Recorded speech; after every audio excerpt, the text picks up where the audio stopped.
creatives, welcome to my channel. I'm Angela, a graphic designer and an illustrator. And today we're back in Illustrator on the iPad.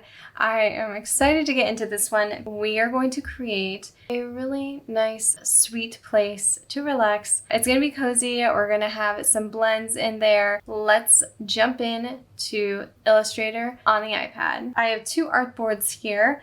One is really small and it contains our reference photo over here and an 8x10 artboard over here. I'm going to start with some brushes. I'm going to just use them for patterns at the moment. I have made two strokes here. So these two make up our brushes. This one here is based off of a art brush that already exists called Scroll Pen 1. This is the original brush. I duplicated multiple times, almost in a tiny zigzag pattern, and then I made it into its own brush, which I'm calling Wicker. The other one I made out of just your standard brush. I made little leaves, and then I made that into its own brush as well. I have gone over this before. If you guys want to see that video, it is somewhere on the screen. So I'm going to start on a new layer. I've hidden all my other layers. I also created another brush from the spatter ink brush, which I'm going to use as my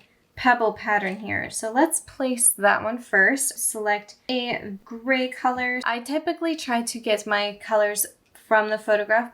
All the art brushes that you create within a certain document is under Document, under Paintbrush. Your paintbrush is nestled under your pencil brush, so that will be there. I made a brush called Pebble. These pebbles are really small. Oh, that might be too small. The repeat option, create a grid. Let's pull these handles here and bring it closer together to where it actually looks like pebbles. Let's bring it a little bit closer together. There we go. In the properties panel, we can switch up the grid type, which I really enjoy doing because the grid type shows you how it's going to lay out. I used the middle selection for the grid type. I also used first selection for each of these flip row and flip column. That is our pebbles, if you will. Let's add the table using our pen tool. And you're more than welcome to use the pencil tool if the pencil tool is easier for you. I prefer the pen tool. And you can set up guides as well, so that way it comes out looking more proportionate.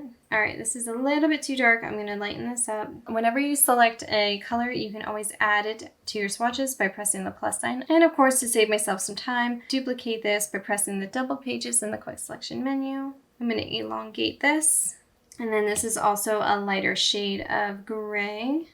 Add it to my swatches. There is a shadow here. Take my points and create that shadow. Let's change this to the lighter color. Select both shapes, and then this is a really nice seamless way to create a shadow is to go to the repeat options and select blend for the two shapes. It will blend those shapes out into a beautiful shadow right there. All right, so we kind of have a table going on. There's also what looks to be, since this is wood, there is a shadow there. Use rectangle tool to create that. Get it at the same angle.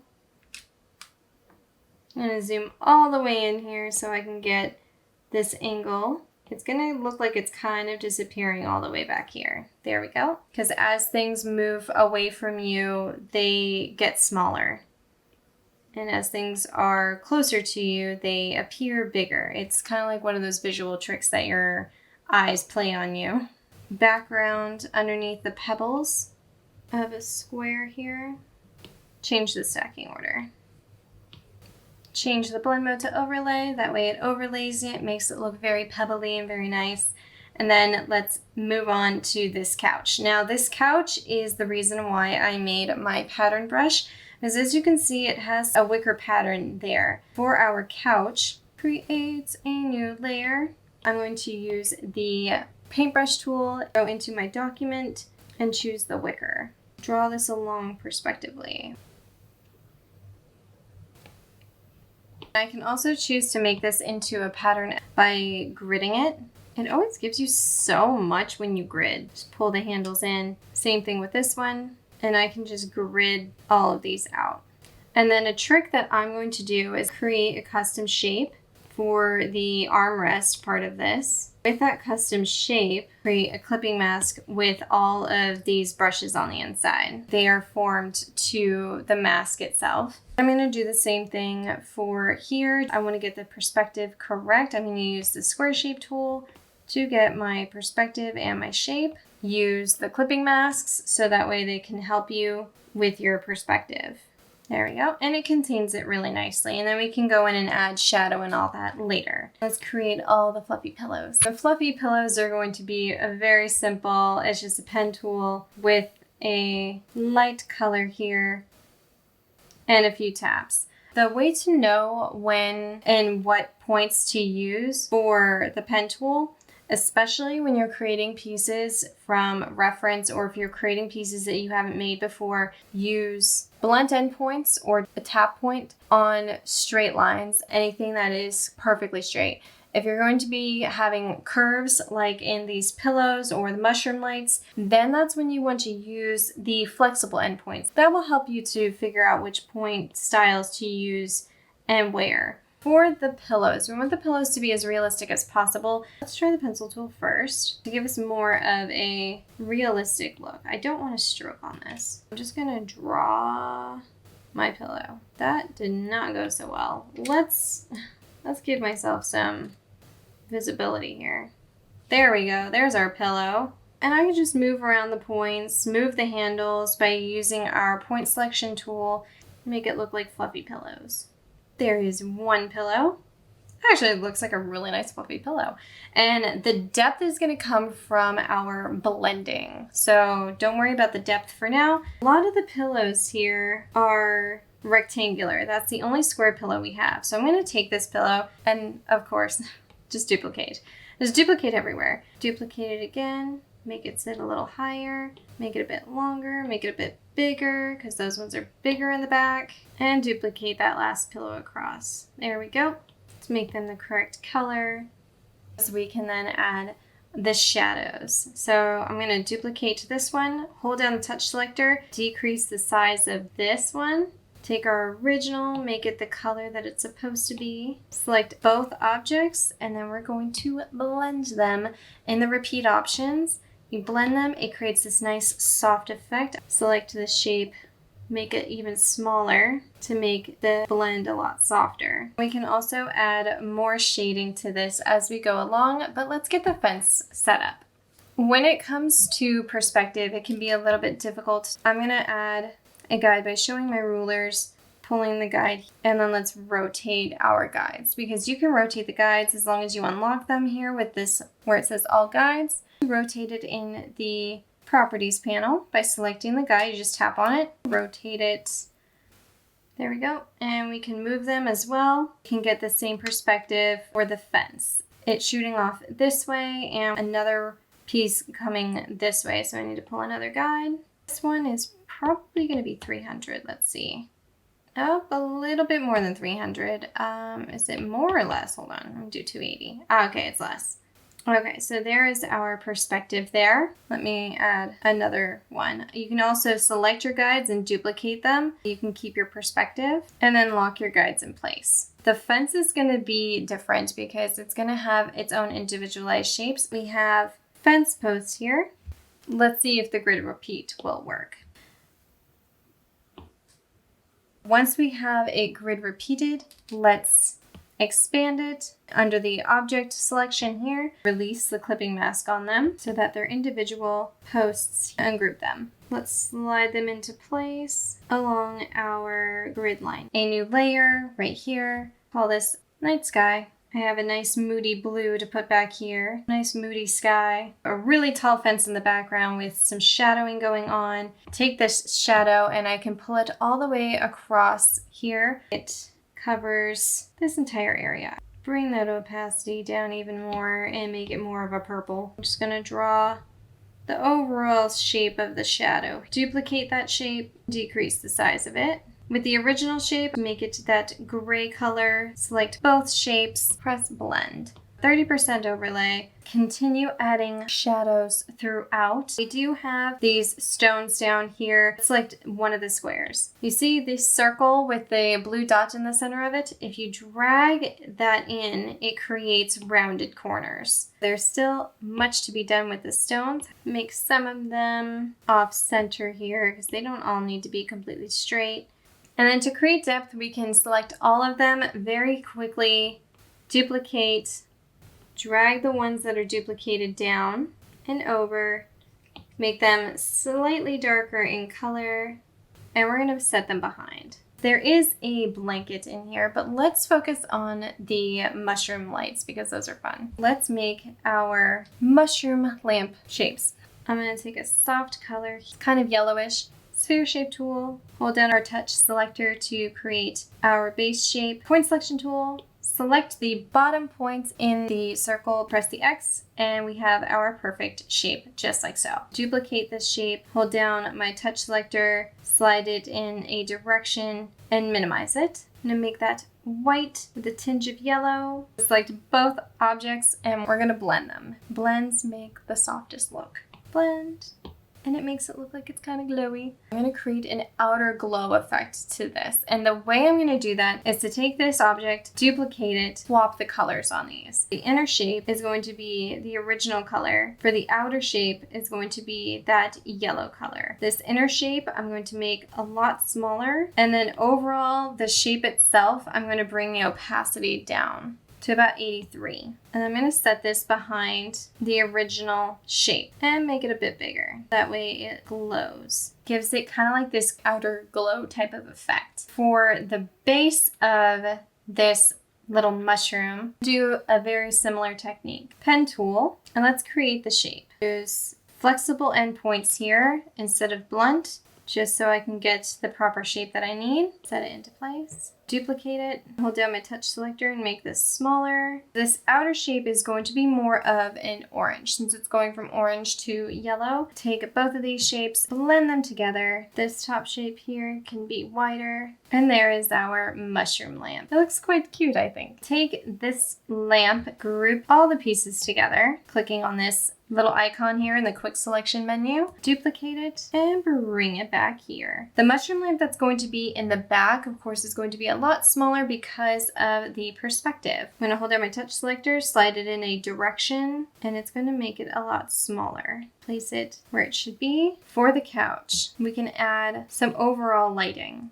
And this lighting is going to be the same yellow color that we've been using here. Make a customized shape with the pen tool of the armrest. Because this light is going to extend out, we can lighten up the color by choosing lighten at about 33%.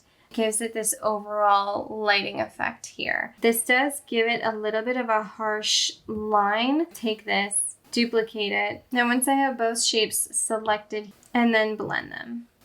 Always go back in and change them however you need them to be. But I'm going to take the opacity of the outer shape after blending and pretty much put it at like 15%. So it looks like it's pretty much blending into nothing. And duplicate that, put it towards the back armrest as well. Of course, we'll have to change the sizing of it to match the perspective. Now the trees, there's going to be trees behind the couch and in front of the couch, but it has to be in front of the fence. But we have a tree in the background and then we have a tree in the foreground. Brown tone, kind of like this, but a bit more warm and a little bit more light. And I'm going to use the pencil tool to pull this off just because I want it to look as natural as possible. So let's do our tree. And there is one tree. So I'm going to create the basket using the square shape tool first before we get into doing all of the foliage and such. Pull in these edges to make it look a bit more rounded. And to make this look more spherical instead of square, choose the point selection tool, select one of these points and turn it into a flexible endpoint instead of a half blunt, half flexible endpoint, which you can have, and then change the angle of the handles back here. Sphere shape tool for a very simple deep dark brown soil. And now we're going to do some brush strokes of our wicker brush. We need our brush tool, which is nested under the pencil tool, paintbrush, wicker, and I'm going to paint some strokes of it throughout. All right, and now that we have all of our brush strokes, select this path that we made for the basket, duplicate it. I'm gonna put this on top of all the brush strokes. Let's select all the brush strokes, and I'm gonna make a clipping mask. We have our basket. Take the tree and ellipse for the soil, bring that up in the stacking order above the basket, so that way it looks like a completely wicker basket. Now our furniture matches. For the shading, it's really quite simple. Take our wicker basket shape that's still on the very bottom, duplicate that and bring it all the way up in the stacking order. Modify the shape. I'm using the point selection tool, and this is one of the easiest ways to create shadows. Make this a bit darker. I'm going to choose darken as my blend mode, bring the opacity down to about 78%. And that creates a really harsh shadow. From here, take the shape, duplicate it, hold down my touch selector, decrease the size of the new shape, bring these both back to normal at 100% because we can always change this after we blend this together, which we are going to blend these together. Take this one in the back down to about 50%. And let's blend these two shapes together. And that creates a softer type of shadow. To make this the same color as wicker basket. As a blend, I can take this opacity down as much as I want. I can change the blend mode of it. And it makes this really cool shadow effect. And now we can go in and add all of the foliage. For the foliage, the brush tool that we have made, now some of this is going to be deep and dark, some of it's going to be lighter. The only way to make it look believable is to have a mixture of both light and dark. There is the one tree, and I'm going to take this and apply it to the foreground as well. Make sure I have my correct brush, make it look like it's like coming off of the page. There, so we have our tree kind of like coming out from this side a bit. And now all that is left is the overhead lights. Just like with the mushroom lights, I'm going to use that same technique for the overhead lights. Let's take our pencil tool. Let's take a black, let's do rich black. For the pencil tool, I'm going to create this beautiful string light from one tree to the other. Make sure our color's on the stroke. Make it a little bit thicker. There we go. I wanted to make the lights look very believable. So we're going to do that kind of like how we did with the mushroom lights, but a little bit different. White to yellow, and then we're going to do a yellow to orange, but then the orange is going to be practically gone. Take an oval shape. Let's take a cylinder first. They have like these little bottoms to them. Make them wide enough for the lights to hold. I'm going to move these into place. I think there's 4 of them, kind of evenly spaced out. Sphere shape tool, take a nice yellow color, and we're going to put it up into each light area here. All the light bulbs, because these are going to be our light bulbs, all the light bulbs are going to be set within the rectangles. Duplicate that, hold down my touch selector, slide in any direction, and minimize the shape. This is going to be white. Select both shapes, and of course I'm going to blend them. That makes a bright, brilliant light. So once I have one, to save myself some time, I can then duplicate it and make multiples. Take our mushroom shape that we had before. Let's take this one and duplicate it, move it up. And instead of it going from the yellow to the white, or from like the cream to the yellow, it's going to go from yellow to orange. The inner shape, which I'm going to move up to the top, I'm also going to make that smaller. Our outside color is going to be the yellow, and our inside color is going to be a nice burnt-ish orange color. For the outer color, we're going to take that opacity down quite a bit till it's literally almost non-existent. That inner shape needs to be inverted as well. So if you hold down the touch selector, tap on the handle, you can invert. My quick selection menu's in the way. And you can invert your shape. The entire shape is looking like this. Since we are placing this with the lights, they're going to go behind the lights because the lights are shooting off in every direction. This is kind of just giving off ambient lighting. Our little scene is complete. You can definitely change up the colors to change up the mood as much as you like, But using blends, using blend modes, changing up the opacity, using shape to shape blends, keeping in mind perspective and highlights and shadows and where to place them, they all help in creating a beautiful piece like this, which is very cozy. I hope you all enjoyed this video. If you enjoy me doing vector digital illustrations, go ahead and give the video a thumbs up, subscribe if you haven't already, and I'll probably do some more. I have some in mind that I want to try. And I will see you all in my next video. See you soon, creatives.